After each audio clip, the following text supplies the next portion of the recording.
Welcome to our Climate Wisdom Studio live from COP29 in Baku, Azerbaijan. We bring together experts from science, politics and spirituality to discuss and explore solutions for the unfolding climate crisis. I'm Golo Pilz and I will be the moderator for tonight's session, and we will talk about spirituality and science in climate solution. It's day 3 at the moment in the COP29. And at the moment, the Leaders' Summit is going on, and heads of state from around the world making their case for more funding to tackle the climate change. This COP is also dubbed the Finance COP, and the world's top multilateral banks pledged to ramp up their funding to $120 billion per year. But if we see that the damage already is much higher, it's not that much. Meanwhile, latest science reports say that global warming and its impact are unfolding much faster than expected. For example, methane emissions have risen at the highest since ever on record. Countries gave also the go-ahead for carbon credit quality standards, which are critical for the UN global carbon market that would fund green projects. I'm glad to have 2 experts with me to shed more light on these rather complicated issues. I have with me Dr. Lucy Wallace. You are the Director of Global Relation at EIT Food, the world's largest food community. You coordinate the action on the Food Hub, and you are as well the co-founder of Regan House, a space for evolutionary conversations about regenerative food systems. Welcome, Lucy. Thank you. And I have with me Maureen Goodman. You are the Program Director for the Brahma Kumaris in the United Kingdom, and you have been to several climate conferences and have a deep interest in the ethical dimensions of climate change.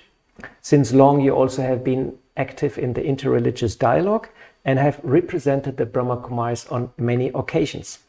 So welcome, Maureen. Thank you. Lucy, I come with my first question. On your webpage is written, EIT Food accelerates innovation to build a future fit food system that produces healthy and sustainable food for us all.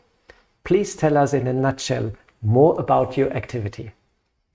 So we are an EU-funded innovation agency which is focused on food. So the EIT, the European Institute of Innovation and Technology, is a way that the European Union funds innovation, and we deal with food and the challenges around food systems. So we are a knowledge innovation community, so we have members from across the whole food value system, and we work with them to accelerate innovation and support innovation right from conception, right through from startup, scale up, in industry and then beyond and to the market, and we also work with consumers as well. All right. Are you advocating, for example, a vegan diet or vegetarian diet? We're looking at healthy, sustainable, resilient food systems, and those food systems are diverse. So we're looking at not necessarily a vegan diet or a vegetarian diet, but we're looking at ways of making diets more healthy and more sustainable. Sometimes that includes reducing the amount of meat consumption. So we're looking at that diversity of different solutions that you might put into place. Our focus is currently on Europe because we're an EU-funded agency. However, my role is looking at sort of how we work within the more global food system, because you can't put a food system in a small box of Europe. So you are going to farmers, for example, and sort of advise them what is the most suitable crop, also in terms of climate change, future. What's the ideal crop for changing climate? Well, we work with the system to then work with farmers. So we don't necessarily work directly with farmers, but we work with organisations that do. And some of our activities might include education programmes, which farmers get involved in, but also that other food systems actors get involved in as well. So we have a large education team. We also have a team which work with startups and scale-ups around entrepreneurship. And then we also work with consumers as well. So we work with everybody across the whole food system, not just one part. And I think that's the real important part of what we do, is that we take the system as a whole and we enable collaboration between those different actors. So you look also at the carbon footprint of the whole system then? carbon footprint, and we talk a lot about, because we're at COP, you'll be hearing a lot about carbon, but actually it's not just carbon we need to look at when we're looking at net zero. We also need to look at other things as well. We need to look at things like water, we need to think about biodiversity, and this year there are 3 Rio conventions. So we've just had the biodiversity COP in Cali, we've got the UNFCCC COP, so the climate COP here in Baku in Azerbaijan, and then next month there's a desertification COP in Riyadh. And so looking at all of those things is very important. Carbon is just one element of that. It's a very important element, but it's not the only thing that we need to be looking at when we try to make the food system more sustainable or more regenerative. That sounds very interesting. By the way, our Maureen was just at the UN Biodiversity Conference in Cali, and Sonia, I think, is going to the desertification conference very soon. Yes. Very interesting. Maureen, our topic today is to bring science and spirituality close for climate solutions. Often it seems that science is not talking to spirituality and spirituality is not talking to science. They're not talking to each other. What has to happen to bridge the gap? Thank you. Well, you say that they're not talking to each other. I do think that a few things are happening which are showing that they're coming a little closer together. And I think I spoke of this the other evening, that at the Biodiversity COP, when the group of, we're part of the Coalition of Faiths for Biodiversity, which you'll be aware of, and when the faith representatives were meeting the executive secretary, we talked about the voice of science and the voice of faith actually being of equal importance in solving all of the different crises, aspects of the environmental crises. And it was very interesting what she said. She said that now we realize that the voice of science and the voice of faith are not contradictory. And I thought that that was a very big statement for her to make. That's very interesting indeed. Which indicates a kind of listening and coming together. I know that a lot more needs to happen. Generally, if you look back in history, science and religion were always together. And then over the centuries, they split up. And science became very mechanistic and very, specialized. And even within science, you've got so many specialisms that also don't connect. But you do now, over quite a few decades, have scientists who've begun to study consciousness. And I think that's a very interesting development, because it means that, again, there's a coming together and a recognition of how one impacts the other. We don't live in separate worlds. Science and technology have brought us a huge amount of progress, which is great. But we don't just live in that world. We live in a world of awareness, of consciousness, of thoughts and feelings, and so there has to be a connection between the two. And so I think the more dialogue there is, the more listening there is, then one will be able to see the benefit of the other. Last year at COP28, no, actually it was at the pre-COP Faith Summit, person from, I think it's Harvard, and she was talking about science and how science has taken us forward. And then she looked at the audience and asked, but where are the values? And so this is another way in which science and silence, if you like, or science and spirituality need to come together. And at least it's being spoken of, which indicates, I think, we're on the journey. So we're seeing a process where slowly, this gap is being bridged, and hopefully science will get guidance from religion, and religion will get guidance from science, and they come together for a better future. One will inform the other. Thanks very much. Lucy, you were also at the COP, and I was today there and almost lost orientation. We're 30,000, 40,000 people sometimes in the venue. It gets very crowded, and hundreds of programs are going on per day, and sometimes it's like an information overload. It's like So much stuff is going on. How you stay sane inside the COP and how you navigate and get also impact with your ideas. What's your strategy? Well, I think it's, there's a lot of people, and there's a lot of people there for a good reason. People are there because they care, and they care about the planet, and they care about what's happening, and they want to have a positive impact. I think it becomes an issue when we forget that.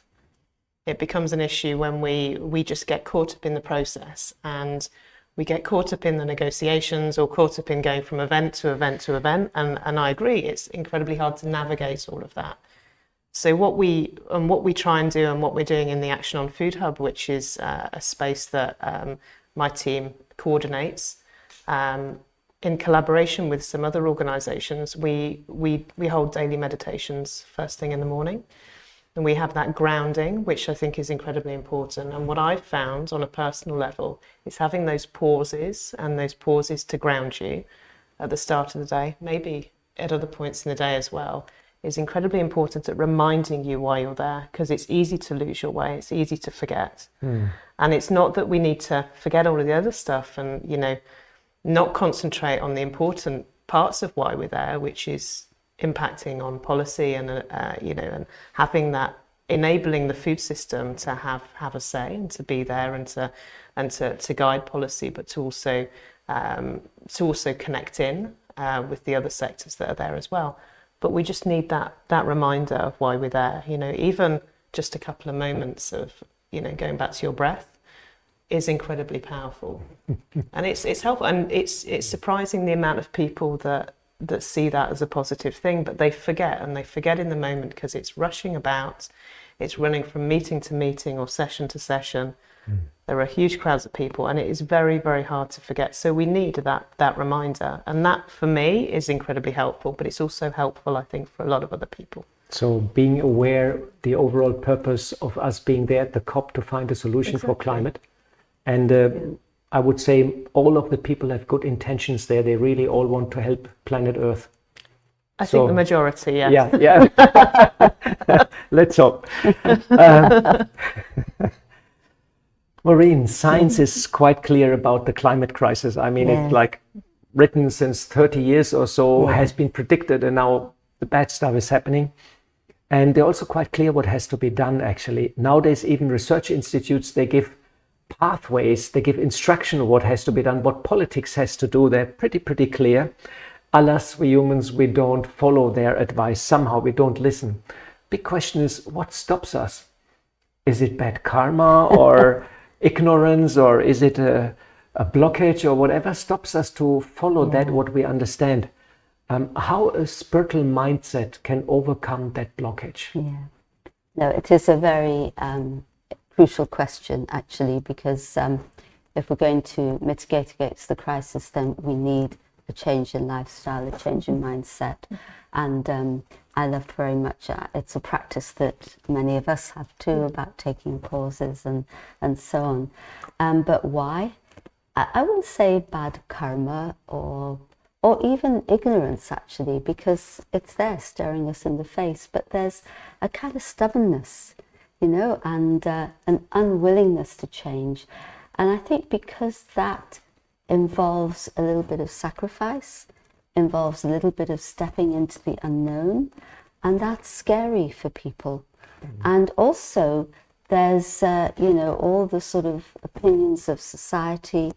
And sometimes when we really want to make change, we have to step into the unknown. It might not be totally unknown, because other people have done that before us, but we're doing something which perhaps our friends, our family, people around us are not doing.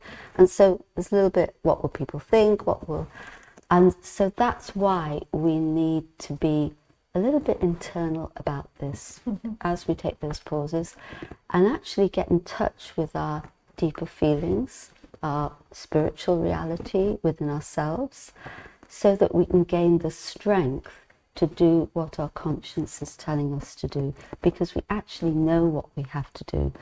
And it's okay, but no, we need those quiet, still moments to be in touch with our inner selves, our inner feelings, and to take that strength to to change. And I really see more and more people doing that. So quiet moments, look inside, and that will help us to overcome the blockages and really do what's necessary, what we understand, what has to be done. Yeah. That's a great idea. Thanks very much. Lucy, when we deal, it's a bit a similar question what I asked to Maureen. When we deal with food systems, its production, its processing, its even eating habits, we deal with the mindset of the people and local cultures also. And if you see, you travel around the world, everywhere is a different food culture, different habits, which is developed over hundreds of years. So that's a tough nut to crack, you know, bring a big change to the people. How you get into the people's mind, how you bring change and make people aware and really change the mindset of people, you know, what's your secret? I think Do you have some psychologists which guide you, for example? No. I think you can't, or you shouldn't make people do anything. Yeah. People should do something because they believe it's the right thing, and they feel that is, you know, that is something that fits within their belief system or their values. I mean, we often talk about values.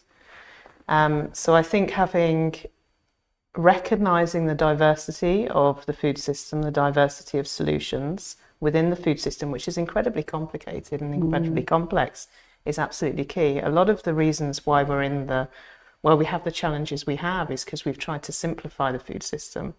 We've tried to make it fit, and we've tried to make it fit into one mold. We've tried to tell it the way it should be rather than celebrate the diversity.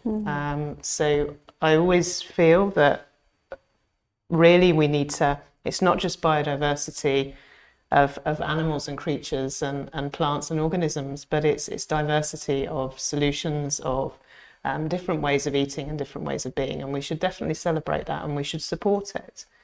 But I think having people, rather than telling people that they need to adopt a certain solution, we should be asking people to look to their values, and to make decisions based on their values and based on their values and love rather than fear.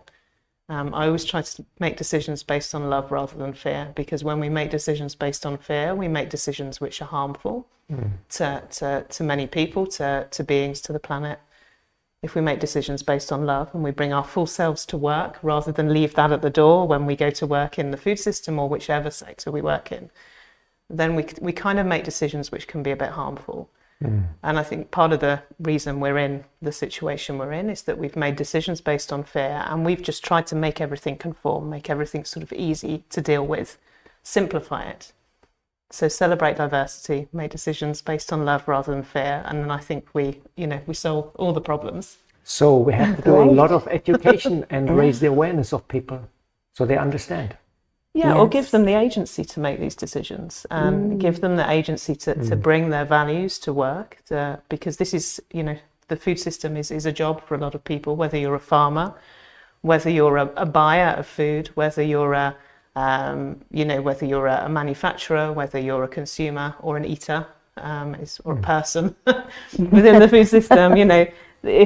I think giving people that, making people realize that actually it's okay to make decisions based on their values, and that's not in conflict with business. It's not in conflict with making the world work. It's actually it's a positive thing. Human values, taking care of planet, taking care of society, taking care of the other. Sounds great. Exactly. Fantastic. Exactly. And I think once people begin to do that, they feel good within themselves. I think that's a key as well. Lovely inspirations I heard in this short session. Time is moving, and I would be very glad if Maureen can do a little meditation, fantastic meditation with us, and sort of guide us to bring science and spirituality together, so it becomes a fruitful union for a synthesis for a better future. So let us sit quietly for a moment and understand that yes, we have the world around us in all its complexities, and all its variety.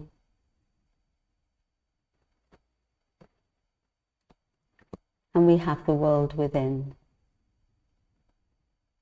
the world of our thoughts and feelings,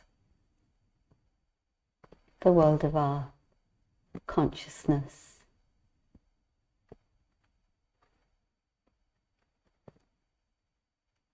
And the two come together and impact each other. But yet I need to deepen my awareness of my inner world to bring the qualities and values of my inner world to help the progress of the outer world. And when I go inside, I find stillness, silence, and peace. Peace brings harmony. Peace brings clarity. Peace brings strength.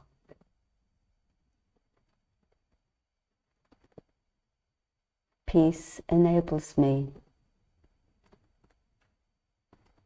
to bring the transformative power of love into my life.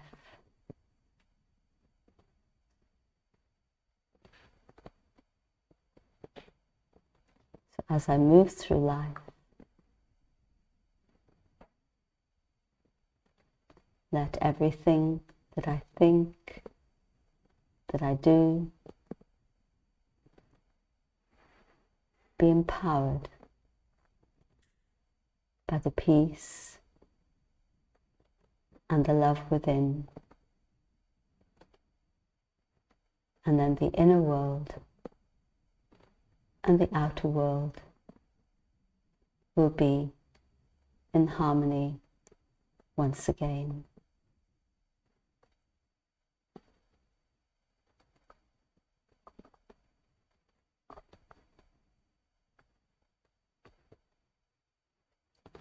Thank you. What a lovely meditation, Maureen. Thanks very much. And jointly bring science and spirituality together for a better future. This brings us close to the end of our panel discussion. Thanks very much to our speakers. Lucy, thanks very much for coming and sharing your insights. Thanks, Maureen, for being with us and for the lovely meditation. And thanks also very much to our sponsors and patrons.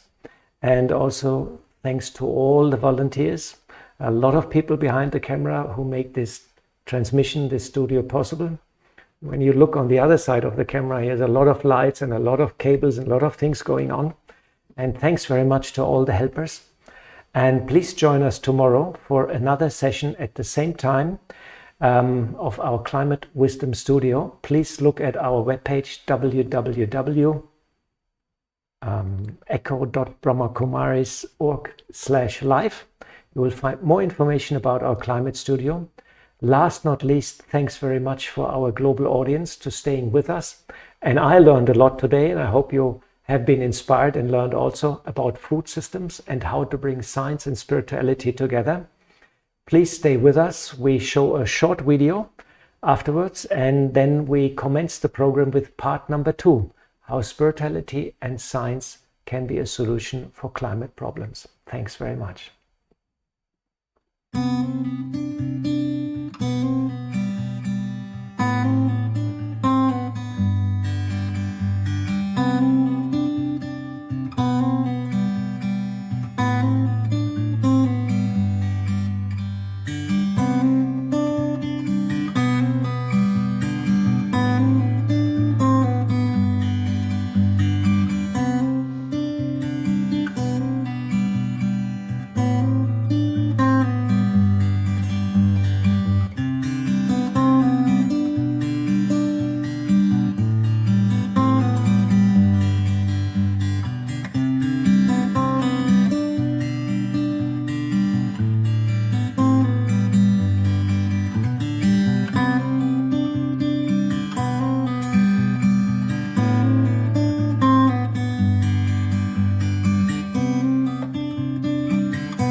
you.